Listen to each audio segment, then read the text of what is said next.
आज से तकरीबन 10 साल पहले 8 मार्च 2014 को एक मलेशियन एयरलाइन की फ़्लाइट MH370 कोलालमपुर से चाइना के कैपिटल बीजिंग जा रही थी।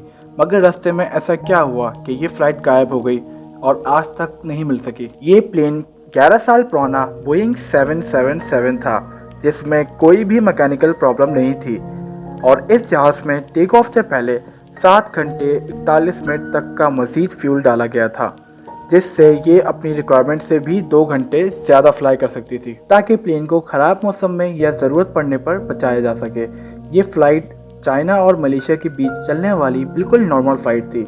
इस फ्लाइट में 2 एक्सपीरियंस पायलट थे, सहराई अहमद शाह सीनियर कैप्टन और जूनियर पायलट फारिक अब्दुल हमीद मौजूद थे।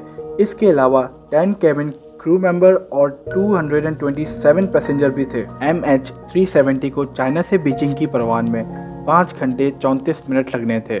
रात के 2:42 पे ये फ़्लाइट कोलालमपुर से 20 मिनट तक अपनी मंजिल तक सफ़र करती है।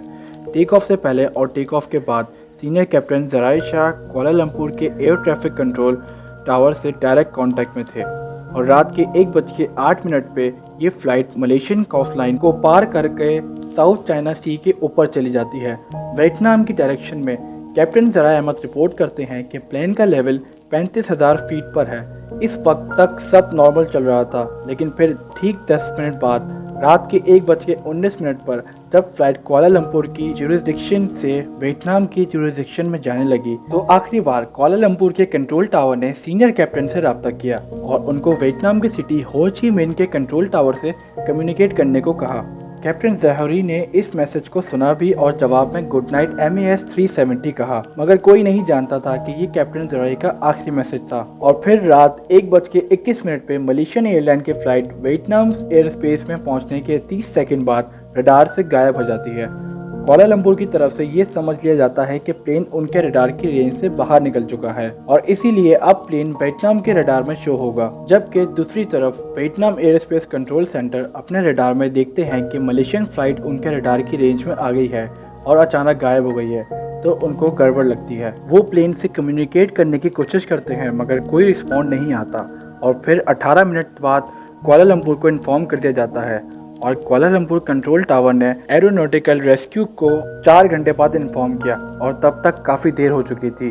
जबकि ऐसी सिचुएशन में 1 घंटे के अंदर अंदर इन्फॉर्म कर देना चाहिए और ये खबर पूरी दुनिया में फैल जाती है। सुबह 6:32 पे गल्फ ऑफ थाईलैंड और साउथ चाइना सी के बॉर्डर पे सर्च ऑपरेशन करवाया गया और इसमें 7 कंट्रीज की 34 शिप्स और 28 एयरक्राफ्ट मौजूद थे। अगले 4 दिनों तक ये ऑपरेशन चलता रहा और 12 मार्च को खबर आई जिसमें सबको परेशान कर दिया, जिसमें पता चला 8 मार्च को 1:21 पे MH370 सिर्फ सिविलियन के रडार से गायब हुई थी, मगर मलेशियन मिलिट्री की रडार में 1 घंटे तक शो हो रही थी। सिविलियन रडार से गायब होने के बाद प्लेन कुछ मिनट सीधा चलता रहा और फिर यू टर्न लेके वापस मलेशियन की तरफ आने लगा और 31 मिनट बाद मलेशियन सिटी पीनांग को क्रॉस करके मलक्का स्ट्रेट की तरफ चला गया। रात के 2:22 पे फ्लाइट को आखिरी बार इंडियन ओशन के पॉइंट तक डिटेक्ट किया और इसके बाद कुछ नहीं मिला। वियतनाम बीजिंग के रास्ते में आता है, इसलिए सोचने वाली बात ये थी कि बीजिंग के बजाय प्लेन ने अपोजिट डायरेक्शन यू टर्न क्यों लिया।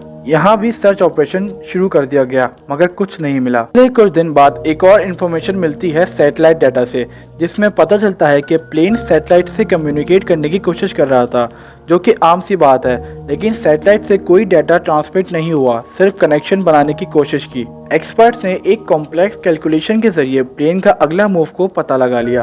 पता चला कि प्लेन मिलिट्री रडार से भी टर्न लेके अगले 5 घंटों तक इंडियन ओशन के ऊपर ही फ्लाई करता रहा और आखिरी कनेक्शन सैटेलाइट से सुबह 8:19 तक बनाया और इसके बाद किसी रडार में नहीं देखा। एक्सपर्ट का ये भी मानना है कि ऑस्ट्रेलिया से 2000 किलोमीटर वेस्ट में इंडियन ओशन के इस कर्व स्पॉट पे प्लेन का सैटेलाइट से कनेक्शन खत्म हुआ।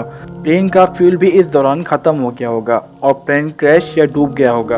अप्रैल 2014 तक ओशन के ऊपर किए जाने वाले सर्च ऑपरेशन खत्म कर दिए गए और डीप ओशन सर्च स्टार्ट की गई, जो दुनिया का सबसे महंगा सर्च ऑपरेशन था और इसमें सालों तक सर्च जारी रही। 3 साल और $160 मिलियन स्पेंड करने के बाद इसको भी बंद कर दिया गया। लेकिन फिर जुलाई 2015 में इस प्लेन का पहला टूटा हुआ पार्ट आयरलैंड से मिला।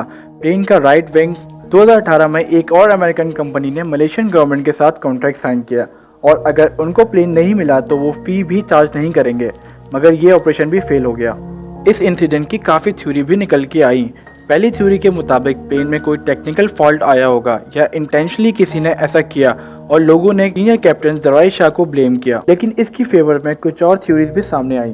दूसरी थ्योरीज में कहा गया कि ये हरकत हाईजैकर्स की होगी, जिसमें 2 पैसेंजर पे शक गया क्योंकि वो दोनों फेक पासपोर्ट से ट्रैवल कर रहे थे, मगर इस थ्योरी से ये साबित नहीं हुआ कि वो दोनों टेररिस्ट थे और इसको भी डिनाई कर दिया गया। और तीसरी थ्योरी में बताया जाता है कि पैसेंजर और क्रू मेंबर सब ऑक्सीजन डेफिशिएंसी की वजह से अनकॉन्शियस हो गए होंगे, जो कि आग लगने से हुई होगी और प्लेन ऑटो पायलट पर चलता रहा जब तक प्लेन में फ्यूल खत्म नहीं हो गया और प्लेन क्रैश हो गया।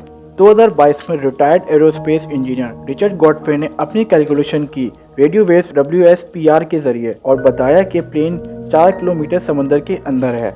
हो सकता है ये एरिया मिस हो गया हो। तो दोस्तों, उम्मीद है कि आज की वीडियो आपको इन्फॉर्मेटिव लगी होगी। मज़ीद ऐसी इन्फॉर्मेटिव वीडियोस के लिए चैनल को सब्सक्राइब कीजिए। अपना ख्याल रखिए। अल्लाह हाफ़िज़।